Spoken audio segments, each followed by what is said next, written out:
At 10:05, that's when I start clicking. Takes a... Sorry. It's all right.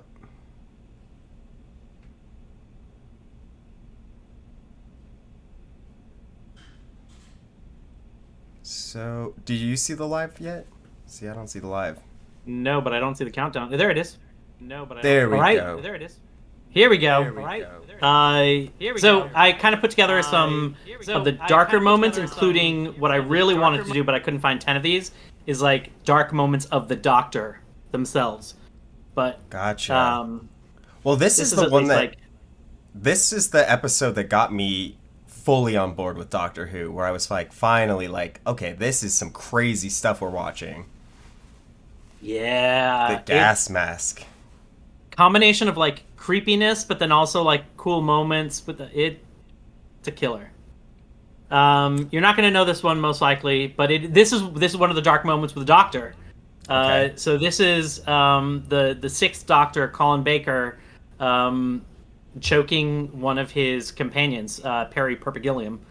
Whoa. Now, in his defense, although there's not good reasons to do violence on anybody, he was suffering from regeneration sickness, so he wasn't quite himself. He wasn't firing on all gears. On cylinders, yeah, exactly. Yeah. Dang. That must be terrifying as a companion if you, like, put your trust in this, like, alien that takes you through space and time, and then all of a sudden he turns on you. Jeez. Right, well, and, like, right after the Doctor changes, that happens, so it's like, is that what you're going to have going forward? Right, like, is he just going to be this crazy person? Yeah. Is this when Amy Pond gets left? Yeah, so this is old Amy. You may not be able to see in this picture, but there's like... I can kind of see like the jowls and yeah, wrinkles. Yeah. Gosh, Karen Gillan, great actress. I loved her as Amy Pond. Absolutely. And this one, like, I don't know, the fact that the Doctor made the choice to leave her was kind of one of those, like, effed up moments, you know? I mean, yeah, because, like, if you think about, like, how Doctor Who works, there is, like, a version of Amy that experienced all of that stuff. Like, she got left. Yeah. That's savage. Yeah. And I feel like it's one of the few, like, really dark moments of that Doctor, because otherwise I feel like he's a pretty fun one, you know? Yeah. Yeah, he's the best one. Not that there aren't, like, dark episodes. I'm gonna disagree with you, but do you remember this one?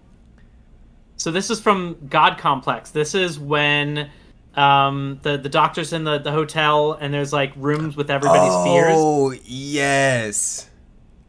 Right.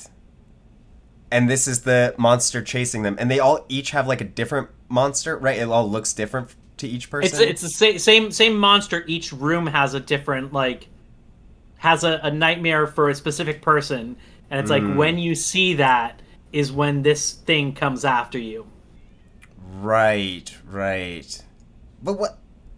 I'm trying... Man, it's been a long time since I've seen this episode. Wasn't this monster, like, not really a monster? He's just doing his job, you know? Like... Something like that. I don't remember the exacts of it, but... He's just like, this is just what I do. Going back through some of these... Okay, this is Curse of Fenric. This is another one of the like messed up Doctor moments. In this one, the Doctor convinces his companion.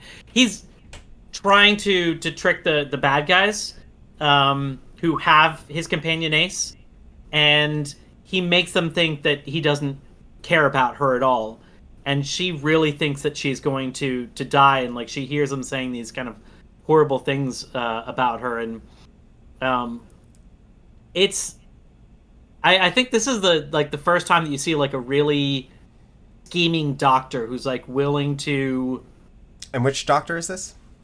This is the seventh Doctor. Seventh. So okay. Sylvester McCoy. I did think that this was a Dalek at first. Kind of looks like like the inside? Yeah, the actual Daleks. Yeah. This is a great inclusion right here.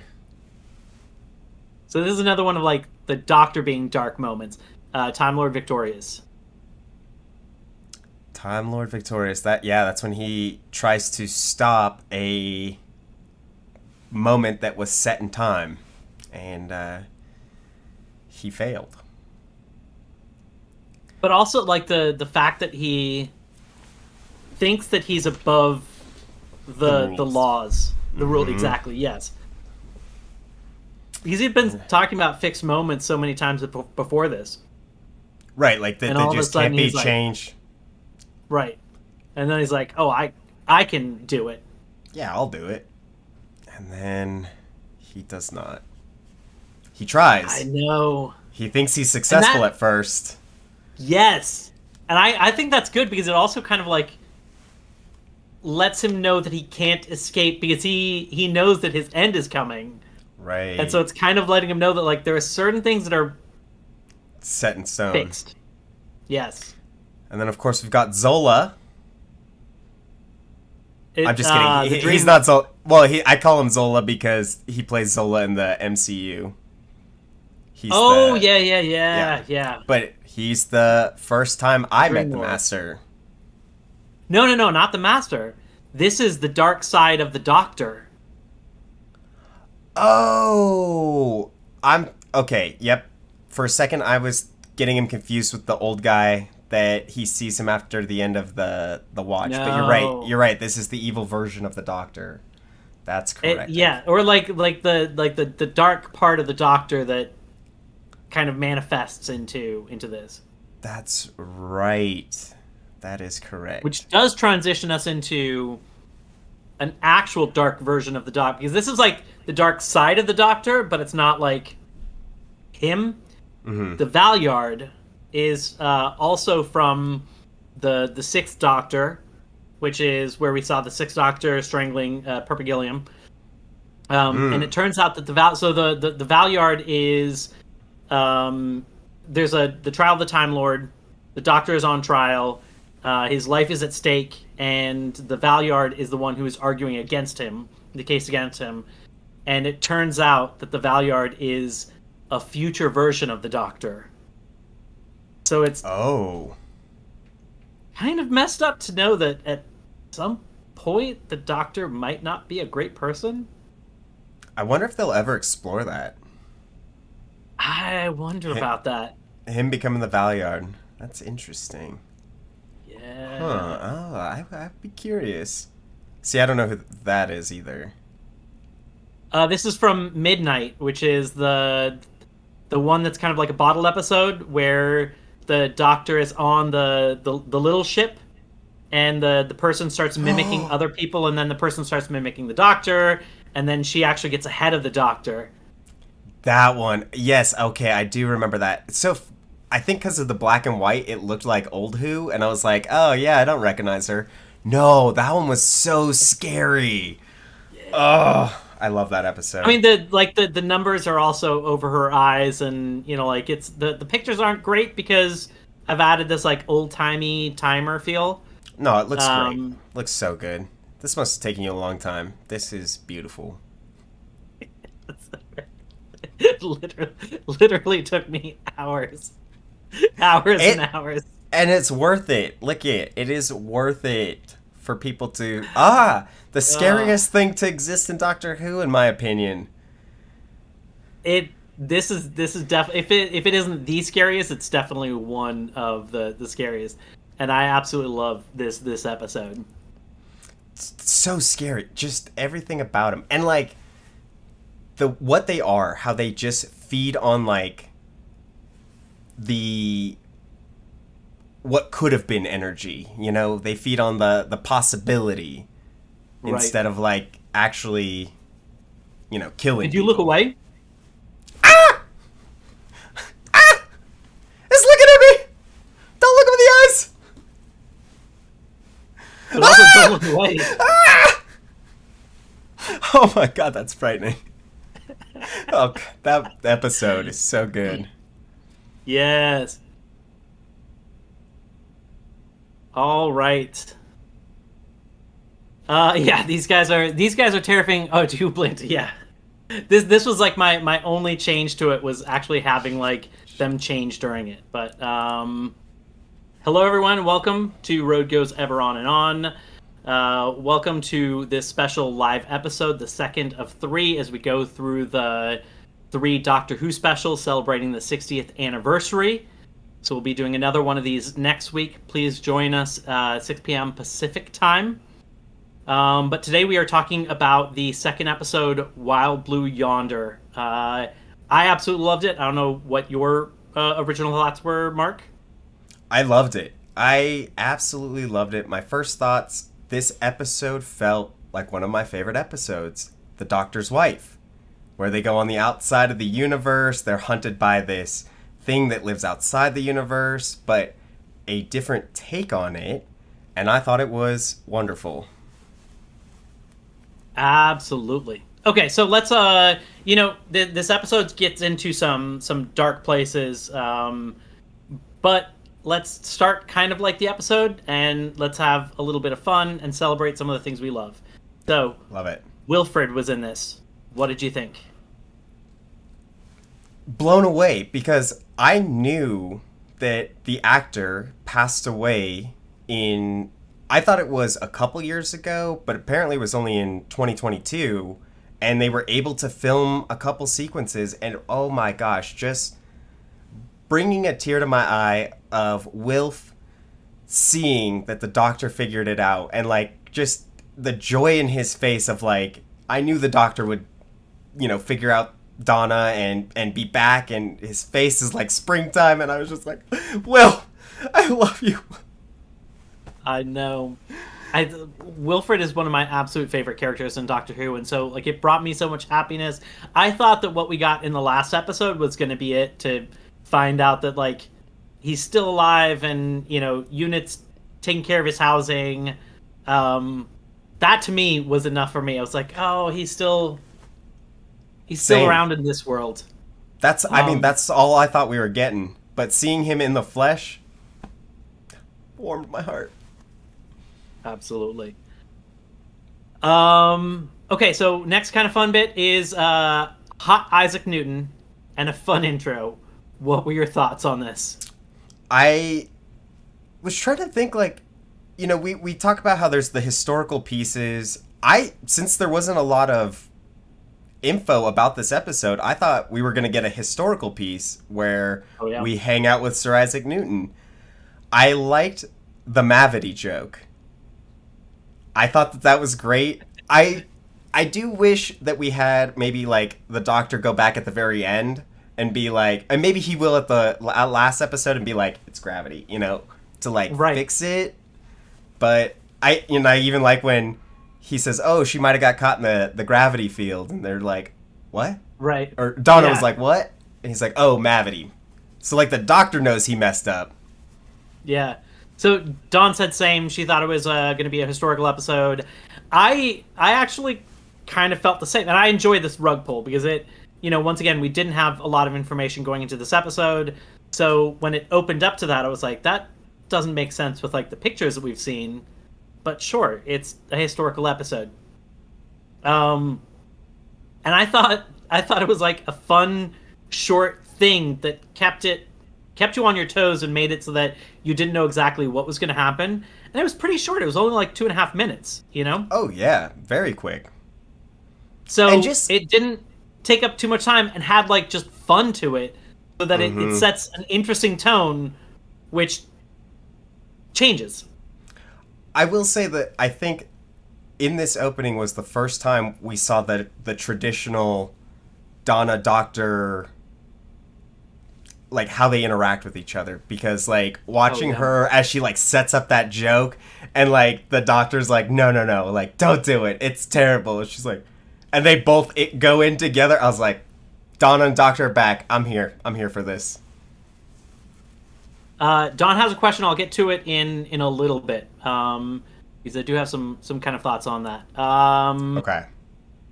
So, actually, now is as good enough time as any. The Mavity joke. So there was one thing that was slightly confusing about that, which is it was a good kind of running joke, but when the Doctor said, gravity, Donna said, "What?" And so it kind of, and it was in a moment where I don't think she was necessarily having fun. So this kind of felt like one of those like Back to the Future moments where is it possible that the changes from the past are catching up on the present, and now that is how it's being said, and she legitimately doesn't know what the word gravity is.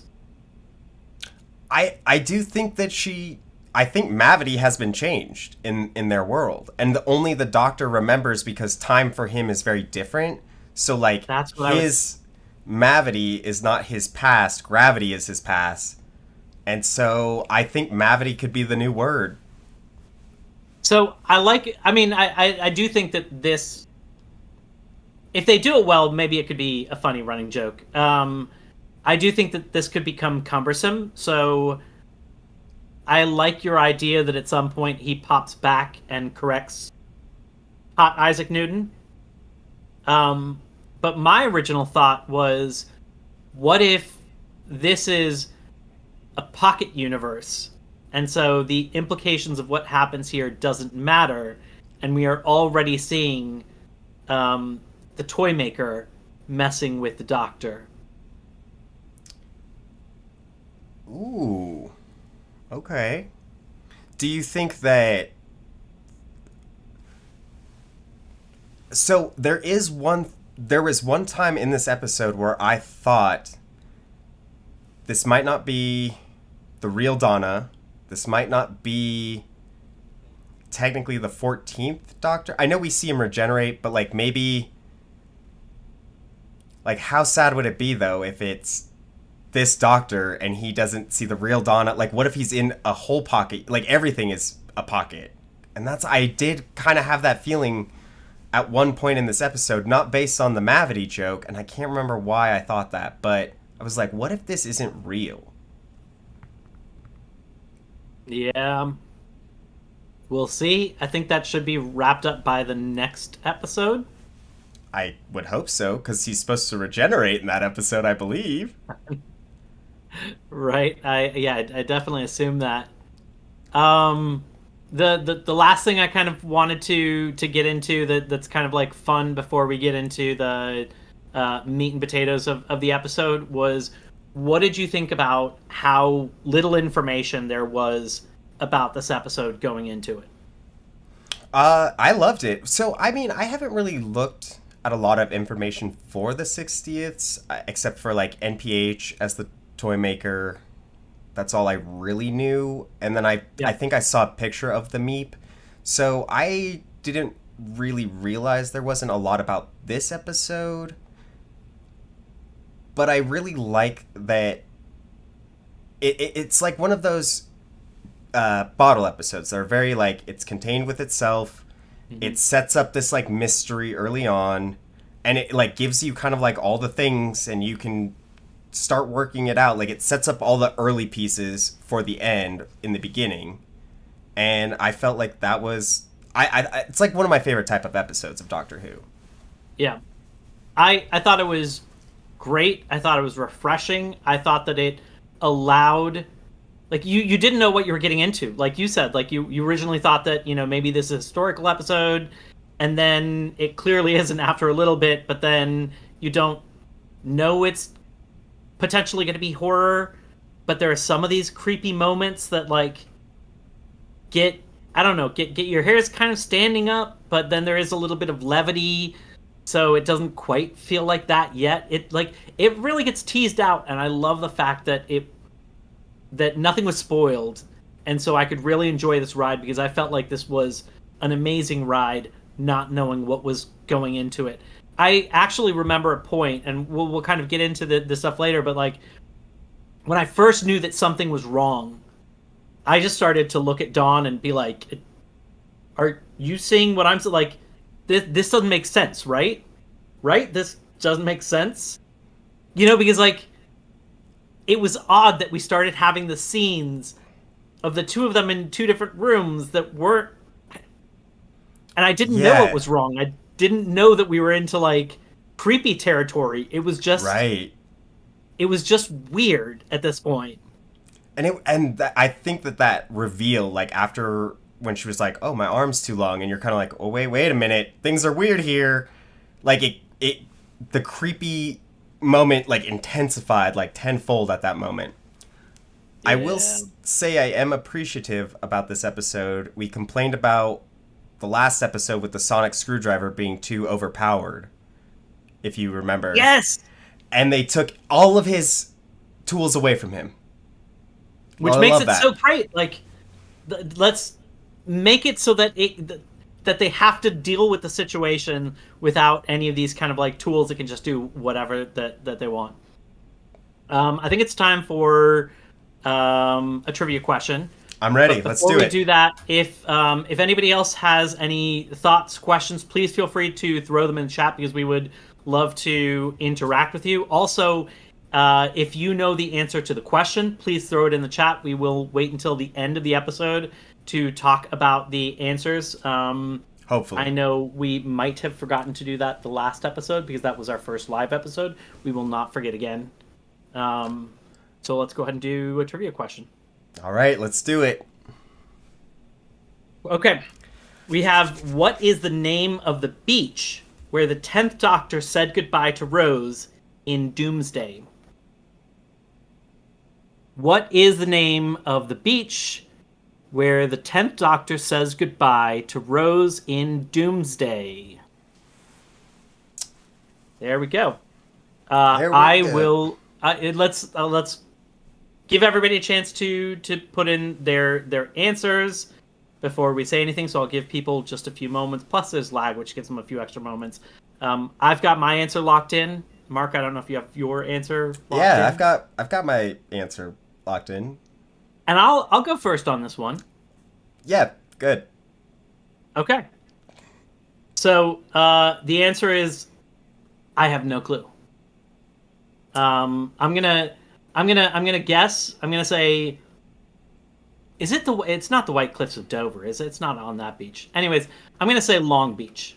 I know that's wrong, but that's gonna be my guess. I'm gonna say the White Cliffs of Dover.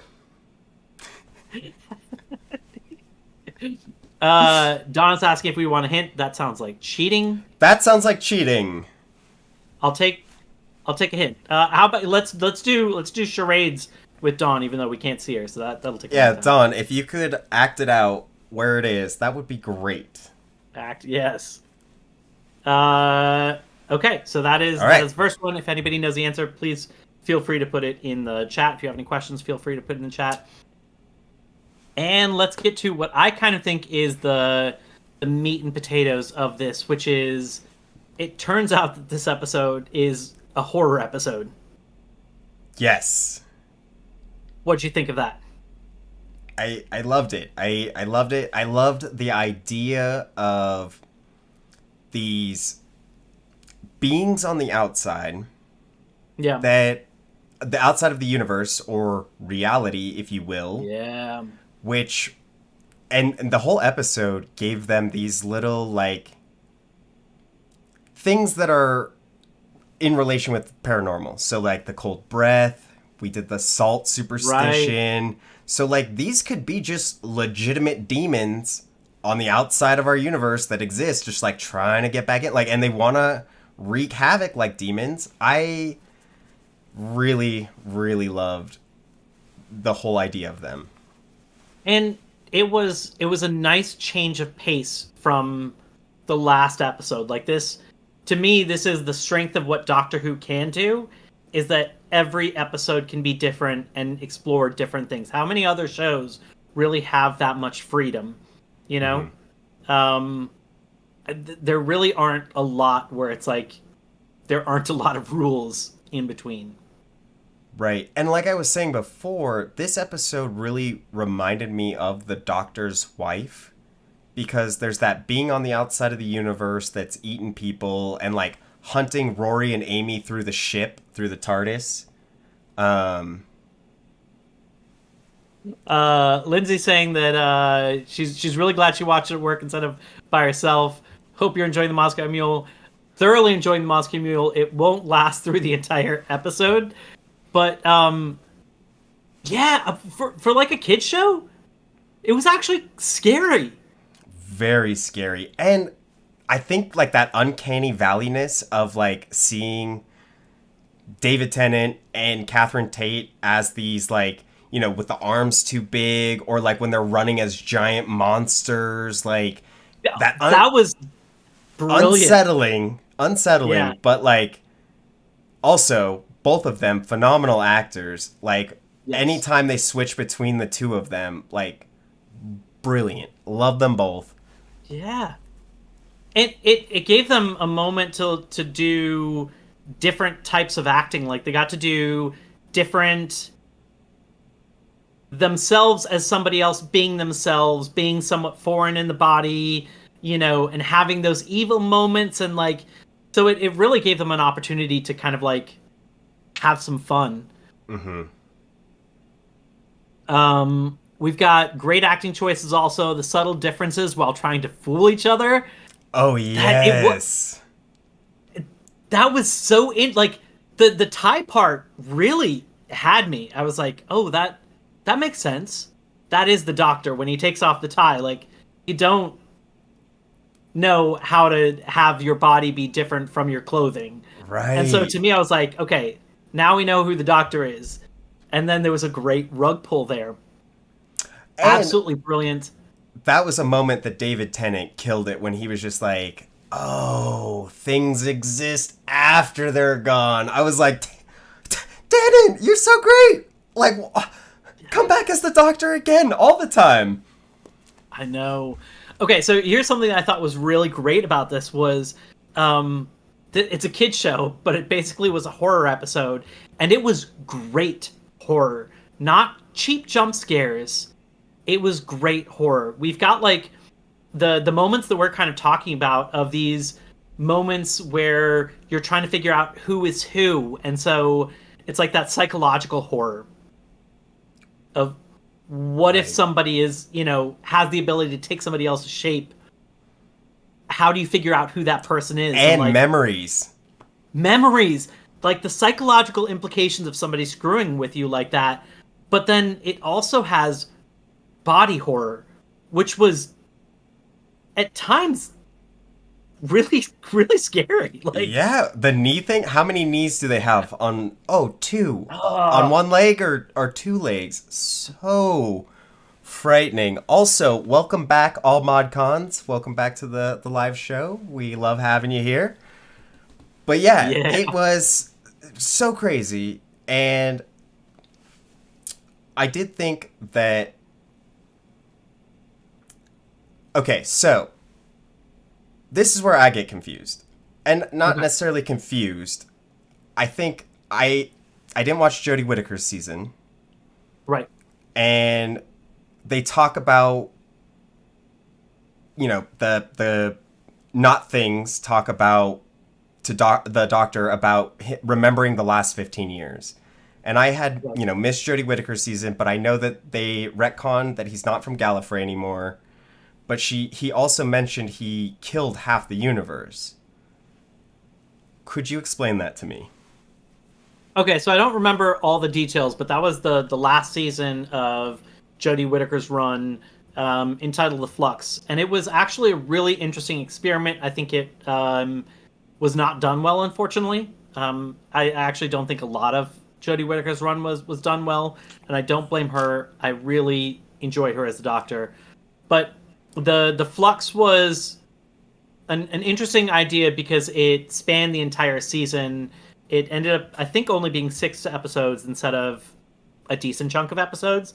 So it was a very short season, and the whole thing told an arc, and it was something that was causing an issue with like the entire universe. And he did manage, or she did. I'm sorry, she did manage to solve the problem, but at to like prevent the whole universe from being destroyed. But it was something like half the universe got destroyed in the process. Um, it really is some of the greatness of what Doctor Who can be. Like I like that they tried something like this. Like that's one of the cool things about Doctor Who is that if you've got a new showrunner, if you've got a new doctor, you can try different things. You don't have to just keep doing the exact same thing. It's what keeps the Doctor Who fun and fresh. Um, And this actually kind of felt still similar to previous Who, because as the episodes progressed, there were different baddies in each of the episodes, even though there was still one arc that was being followed the entire time. But yeah, and I think that like these were some interesting moments, which we'll get to in the next part. But why don't we do another trivia question? I'm ready. Let's do it. I'll beat you this time. Cliffs Okay. of Dover. The Sisters of Plentitude resemble what animal? Dogs, cats, bears, rhinos. I'll ask the question again. The Sisters of Plentitude resemble what animal? Dogs, cats, bears, rhinos. If you know the answer, feel free to throw it in the chat. We will do the answers at the end. I promise. I'm sorry to anybody that we didn't do it last time. Mark, do you have your answer locked in? Locked in. And I have my answer locked in. I'll let you go first again. No, I'll let you go first again. You know, I'm a good friend like well, I'm a good friend You're, like okay. you're a monster. You're a monster from Doctor Who. No, okay. I'll do it. I'll guess. I mean, I know. I'm gonna say bee cats. Okay. I'm gonna say cats because I do remember cats from Tennant's Run. In like when we see like the face of Bo. Oh yeah. But I don't know if those are the Sisters of Plenitude or if they're just another group. This was from like New York. Well, and then there was the rhinos. Yep, but no. But but they're a different rate. They're a different species. Yes. So and that's classic Who that comes from. Definitely not the Sisters of Plenitude. Right, but I've seen the rhinos in the new Who, and I knew they weren't the Sisters of Plenitude. And I can't think of any dogs or bear people in the show. So that's why I said cats. We'll see. So if you know the answer, put it in the chat. There was a dog creature, but it definitely was... I don't want to assign gender, but it definitely sounded like a male, and so I'm pretty sure it wasn't... I'm pretty sure it wasn't from the Sisters of Plenitude. That was from Jodie Whittaker's run. Actually, in the Flux, where there was like a dog creature. I don't think it's that, so I'm gonna go with cat. I don't think it's that either. So let's go cats. And let's go cats. Okay. Go. So there was some sadness in this episode. And actually, you kind of touched on an interesting part of that, which is like, I think this season has done a good job of like bringing people into the show that aren't familiar with it. But I'm interested in your perspective as somebody who didn't know. I did tell you about the Timeless Children retcon, but I didn't tell you about the Flux. So how did you feel about this? Like, did you feel like you were missing information? Was it okay? Did you feel like you... What did you think? So, honestly, it kind of reminds me of getting into the Ninth Doctor. So, like, if you haven't seen the Flux episode, like I hadn't, you know, seeing this Doctor pained with something so drastic, like he thought he killed, or, you know, basically killed all of Gallifrey at one point, and the Daleks to keep him in the bubble. And, like, we see that's, like, off-screen, so we just see the Ninth Doctor, like, dealing with that PTSD. Then seeing Tennant dealing with this and his take on it, like, seeing the pain that it caused him, and, like, he's not even willing to share it with Donna. And I don't know exactly how old the Doctor is now. I know, like, towards the end of Smith's, he was, like, 1,200 years old, supposedly. And I don't know if it's changed with Jodie Whittaker. But, like, Donna asked him, like, when will you be okay? And he said 1 million years. That right there, when he said 1 million years, and I knew that he was, like, not even 1% to being a million, I was like, that hurts him. Yeah, it's like I feel like it has been done well up to this point. Almad Khans, I do see your question. We'll get to that in a moment because I love River Song, so Oh, River Song's so definitely good. definitely hit on that. But yeah, I feel like this has done a good job so far of celebrating Doctor Who if you've been watching it since the new run, or a Super Who fan that's been watching it from like Classic Who, or if you're just coming in now, like at any point that you're coming in, you can jump in, and I feel like it doesn't feel like it's bogged down with the weight of all that history. You can enjoy it for what it is, but at the same time, it is filled to the brim with all the history. With very In fact, interesting history. yeah. So when the TARDIS first lands on the ship, we hear the cloister bell, and that's been around on the show since the fourth Doctor, and it's a moment that is pretty serious. Like that lets you know that like the stakes are about as high as they can get. So, and the cloister bell has been popular enough that it's continued on in like the audio stuff and some of the books. So there's been a ton of references to it. But as soon as I heard that, like, bam. I But don't think I even knew that. I don't think I like but, recognized the close doorbell as like danger. I mean, just even hearing it, like it has. They did a great job with the sound when they first selected it. It Mm-hmm. sounds ominous. Yes. So you don't need to know that something bad is happening to hear that and be like, that doesn't sound like a great sound. Right. Um, but like kind of going back to the sadness of this, like I think that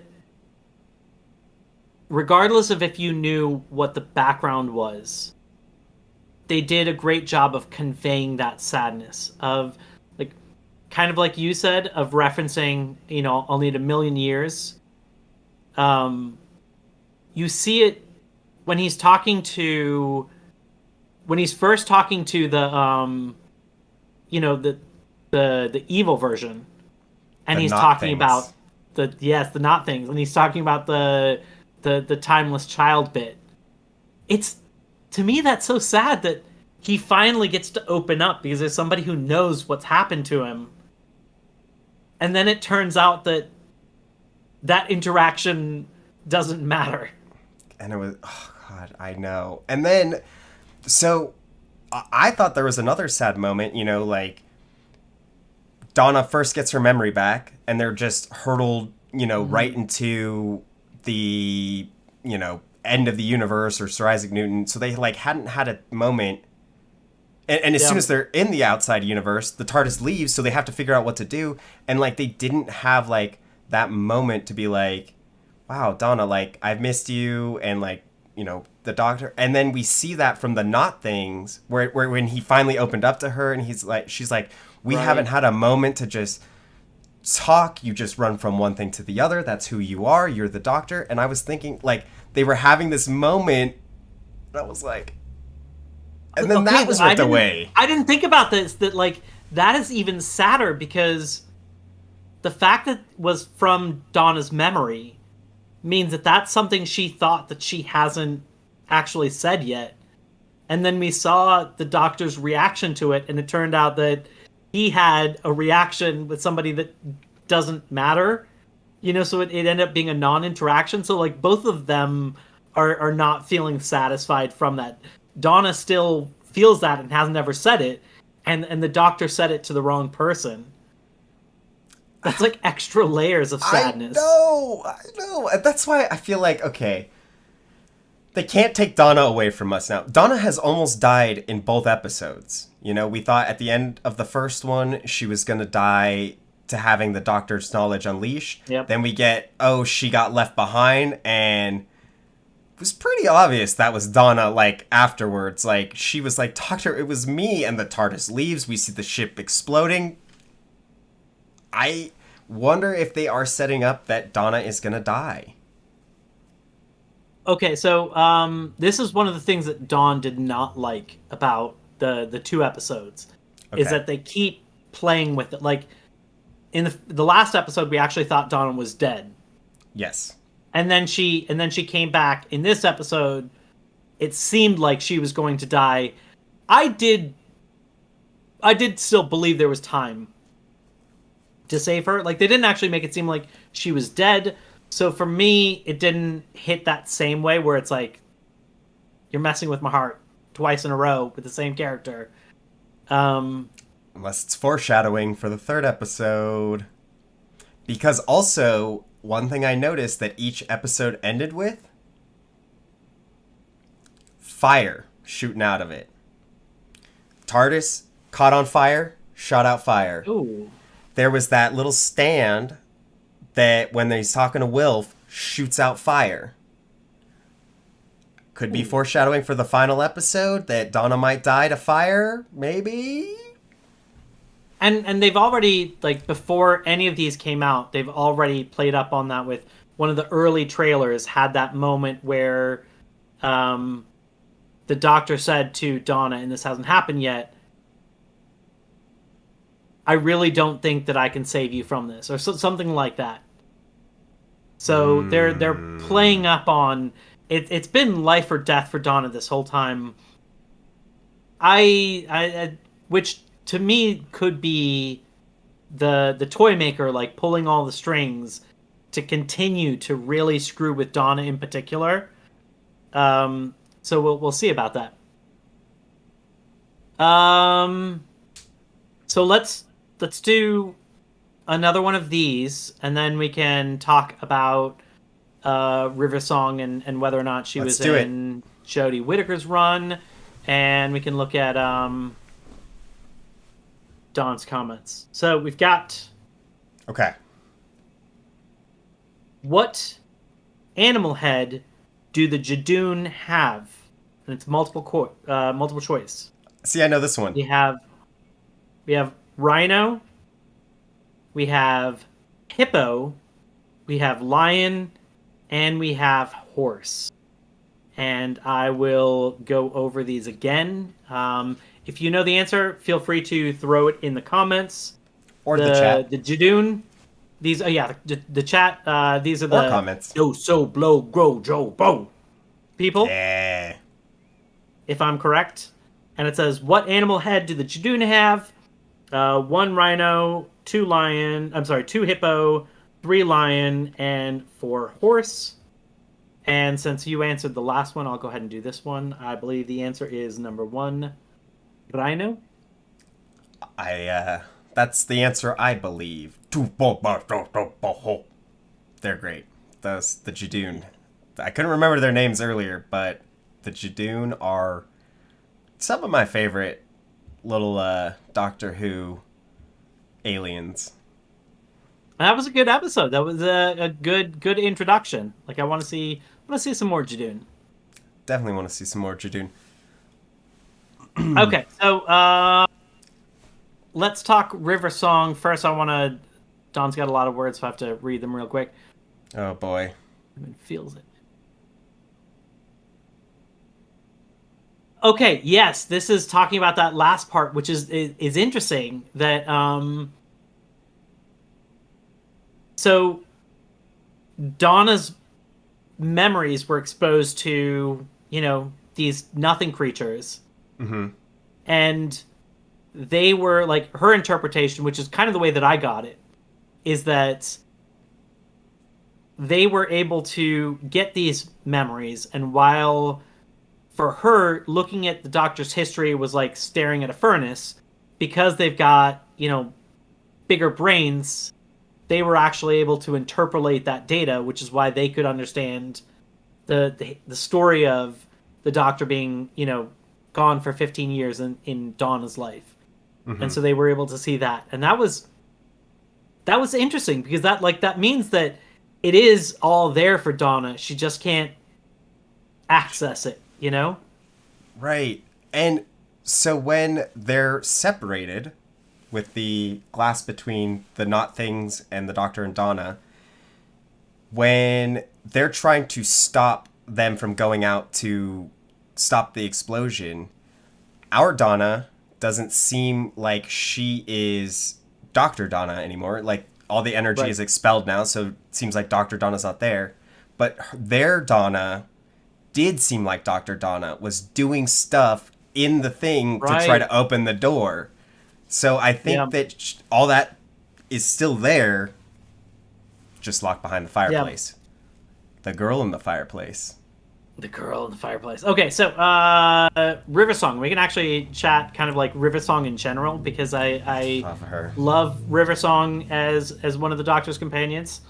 Um, I don't remember her from the Jodie Whittaker era at all, so I don't think that she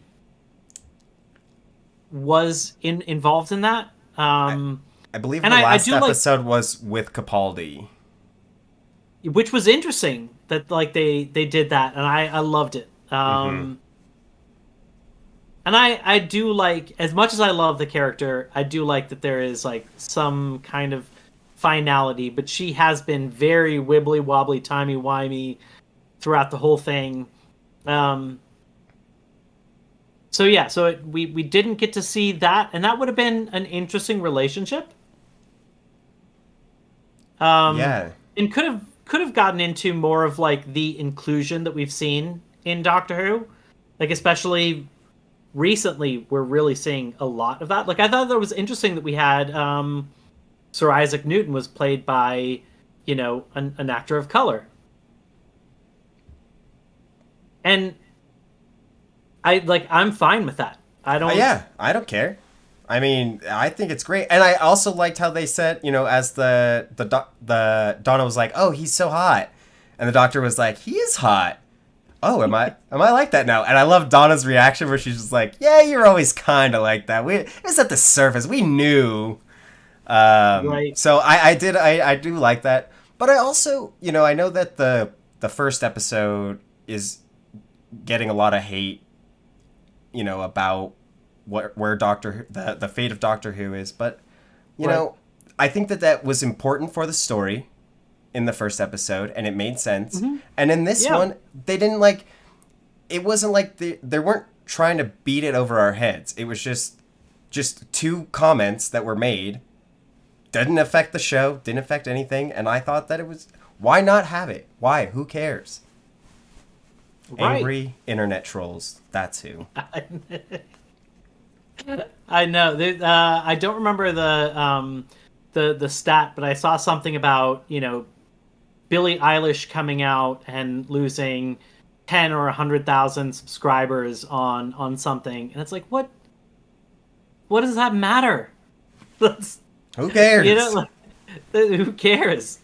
So I love the fact that the show is tackling some of these topics, and it's tackling some of them head on, like I feel like it did with Rose, and then some of it's just like casually hitting with like having Isaac Newton being played by a character of color, but not really mentioning it, and like, does it matter?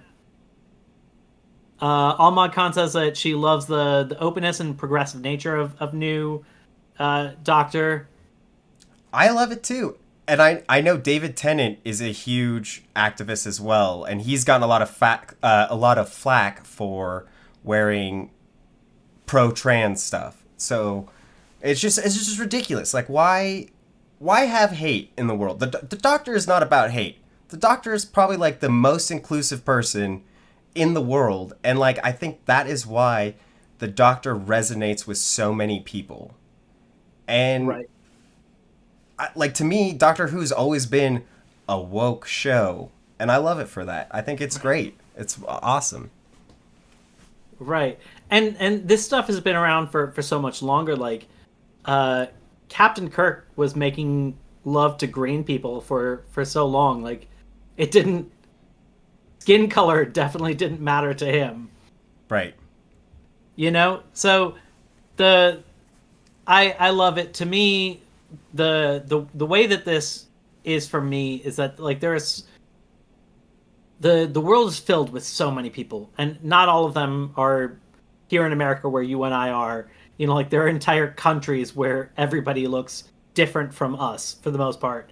You Hmm. know, and it's nice that those people can see people that look like them and think I can be that. You know, that to me is cool because I've always felt like most of the the stuff you see in comics, like I can look at them and be like, oh, I could be that person. There's a lot of people who don't necessarily feel that, and I think that's important, Yeah. especially for children.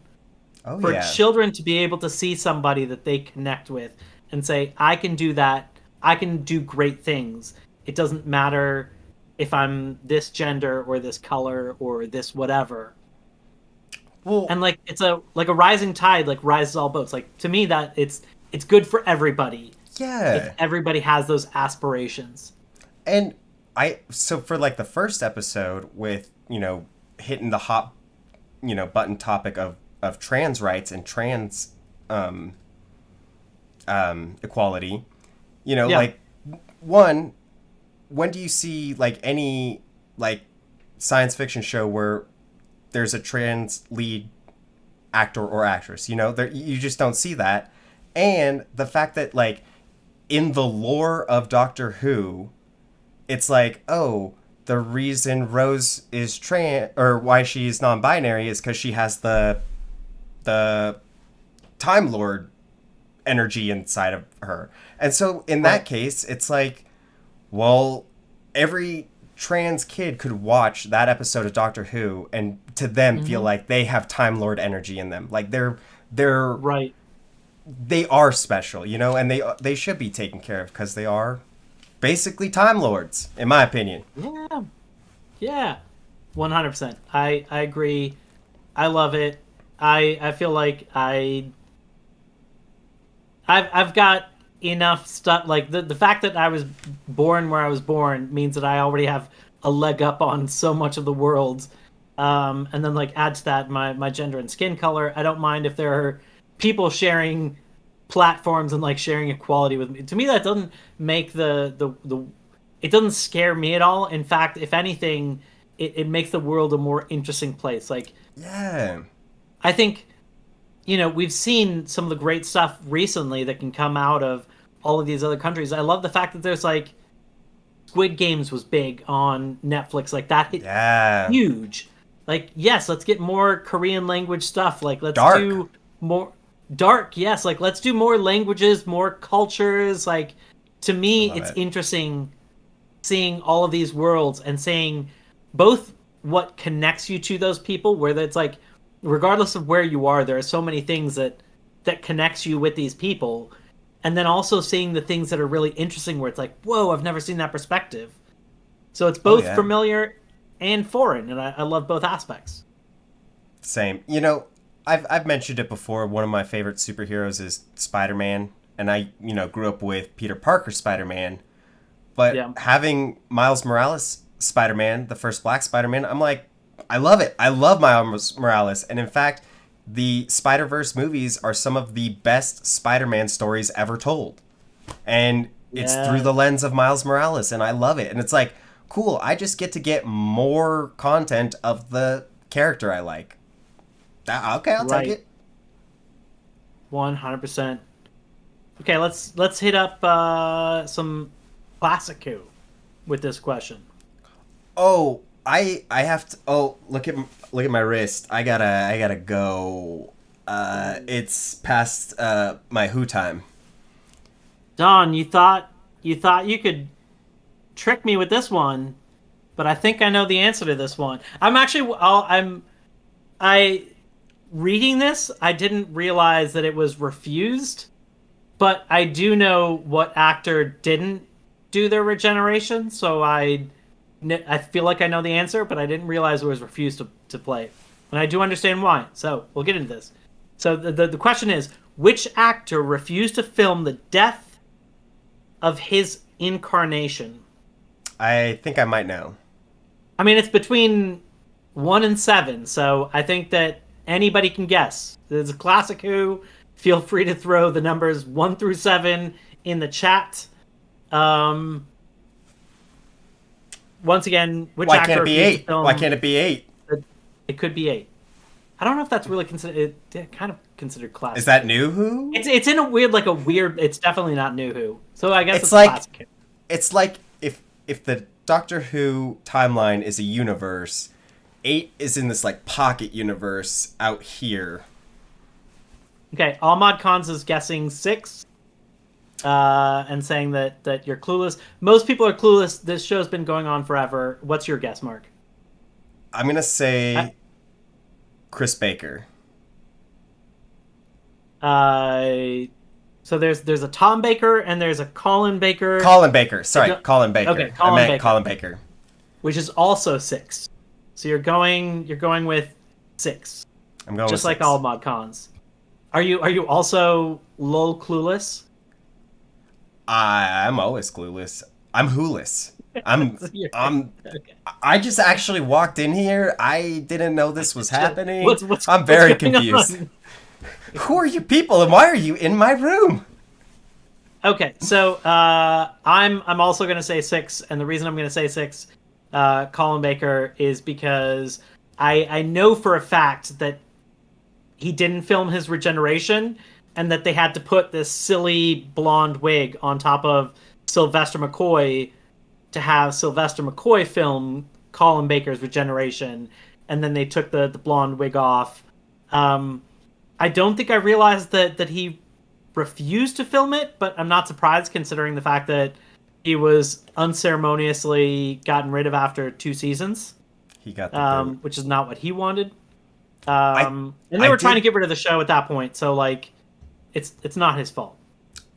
That's how I came to that answer, because it was between him and the 8th Doctor, because I know we don't see his regeneration. We did. We saw it. Well, in we that did really later. Short, well, only because it didn't happen in Old 2. Right, exactly. We didn't see that regeneration until right before the 50th. Yes. So that's why I thought maybe it could have been him, but the fact that we did, and Paul McGann? Paul McGann. Paul McGann. He came back and filmed that, so I would be like, if he refused, why would he come back again and do it? So that's why I did. Right. Final answer, Colin Baker, not Chris Baker. Colin Baker. I know their names. It's all right. Hey, Classic Who, I've said this before. I don't expect anybody to go back and watch Classic Who. I've tried to get my wife to watch it, and it was painful to watch her watch it. I love watching Classic Who, and then when I watch her watch Classic Who, it is painful for me because I can see that it's painful for her. And I get that. It's a shoestring budget. It's also old, so maybe there's like, I don't know, maybe saying dude strangle a girl and think it's okay because they call it regeneration sickness. I don't know, maybe that just seems really inappropriate right now. So I get all this. That's fair. Yeah, that's fair. I still need to go through it. I'm going to go through it. Good luck. Thank you. Good luck. I'll need it. I say we'll do one more New Who so that people actually have a chance to kind of answer a question. Oh, thank goodness. And then we can all actually answer the questions as soon as we're done with that, so we definitely don't forget. I'm sorry we forgot last time. We're not going to forget this time. We're going to do it right after this one. And then we'll... I was the one who was like, we're done. And quick! Don't come back. Okay, so this is the last one. This is New Who. Which of the following is not a Doctor Who alien? Number 1, Krillitane. Number 2, Jagrafess. Number 3, Flummox. And number 4, Atraxi. I will go over these again. And it's multiple choice, so anybody feel free to throw the answer. I will hold this up to the camera. Which of the following is not a Doctor Who alien? 1 is Krillitane, 2 is Jagrafess, 3 is Flummox, and 4 is Atraxi. Hold this to the camera and give everybody a few moments there. Mark, do you have your answer locked in? I have my answer locked and loaded. Okay, if anybody knows the answer, feel free to throw it in the chat. It's also like a 1 in 4 chance, so it's this is like a multiple choice test. It doesn't hurt for you to try and guess it. You don't lose points, but if you do get it right, you do get street cred, even if you didn't actually know the answer. So, what do you think it is, Mark? So, I had to do a little bit of process of elimination on this one. Okay, I know the flummox, and I know the atraxi. Okay. Those, right off the top of my head, I'm like, I know those are right. So, it's between 1 and 2. Okay. I'm going to say 2 is not the right one. Or 2 is not an alien. I think 1 is. The Krilitrine is an alien. 2 is not. Okay, so 1 is and 2 is not. I'm going to say the opposite of you. I'm going to say that 1, that krill-based monsters, like shrimp-based monsters, don't really exist. And I'm going to say Jaggerfest. I definitely remember Jaggerfest. Definitely remember Atraxi, and I'm pretty sure that the name Flummox is familiar. I don't remember exactly where. So I do think it's 1, not 2, 3, or 4. I think it's... All Mod Cons is guessing 4. Of course, my wife is not allowed to guess because she wrote all these, so she knows the answers. But if she would like to act it out in charade, she is welcome to come act it out again. Do you have... So, before we do the answers, Dawn, do you remember... Hopefully this doesn't take too long. You were going to give us a possible hint for this. Because Mark said White Cliffs of Dover. I'd thrown that out as, like, literally the only beach I know from... I mean, it's not even like a beach. I mean, it's on the water, but I don't know any beach names in England. Manchester Beach. Manchester Beach. Normandy. I don't know what the delay is like, so I don't know if she's going to actually have time. It's like 2 seconds. To give us a hint before. Yeah, but like she has to think of the hint and then type it out and make sure she's not just like giving up the answer. It's a reoccurring phrase from that season. Bad Wolf. Beach. Beach Wolf. Also, quick side note, there was a little... Is that... Oh, God. There was a quick little Easter egg at the end. I don't know if you saw it. I don't know if it had anything to do with Bad Wolf, but there was this big silver metal robot guy, and it said Cyberdog. And I was wondering if it was like an ode to Cybermen and Bad Wolf. But... Interesting. Okay, let's go through the questions and answers. What is the name of the beach where the 10th Doctor said goodbye to Rose in Doomsday? I guessed that it was... Long Beach. You said Long Beach. Long Beach, yes.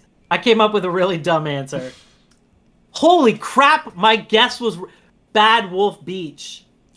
Bad Wolf Beach? Is that a real beach? That can't be a real beach. That's... You just wrote that in just now. Literally. You know, I need Spider-Man's side character that, like, looks stuff up and then can, like, feed it to me. So I can have somebody in real time in like these live videos that can let me know, like, they can Google this and say, is this real or is this just a Doctor Who thing? Maybe it was the parallel universe. They had Bad Wolf Beach where the Cliffs of Dover were. Okay. The Sisters of Plenitude resemble what animal? We have dogs, cats, bears, and rhinos. Oh my. And the answer was kitty cats. Woo! Got that one right! Okay. We've got what animal head do the Jadoon have? 1 rhino, 2 hippo, 3 lion, and 4 horse. And the answer is rhino. Rhino. I'm so far killing it. We're killing it. Well, okay, except the beach one. Let's see. Is Bad Wolf Bay. Oh, did I read this wrong? This says Bad Wolf Beach. Okay. I might have actually just gotten something from my Spider-Man character that's doing all the Genki? typing. This says, is Bad Wolf Bay a real place? Southernton Beach, the Shingle Beach, located along the Wales Coast Path in Glamorgan, is officially known as Dunraven Bay. However, the wave-washed beach, popular with fossil hunters, is better known to Whovians, that's Doctor Who fans, as Bad Wolf Bay. Okay. I knew that. Wow, thanks, guy in the chair. Thanks, Gal in the Gal chair. in the chair. Gal in the chair. Which actor refused to film the death of his incarnation? The answer, Ahmad Khan's. You did a great job, even if it was guess. It was number 6, Colin Baker. See, all mod cons, you know stuff. You're not clueless. And which of the following is not a Doctor Who alien? 1, Prilitane, 2, Jagrafess, 3, Flummox, and 4, Atraxi. And the answer is 3, Flummox from What? Dr. Seuss. We've heard it because it is real, but not Doctor Who. I mean, it's not real, but it's like... You know what? I'm just glad that you were wrong on that one. I really remembered 1 and 4, or 2 and 4, the Jagrafess and the Atraxi. So when you guessed 2, I was like, I know it's not 2.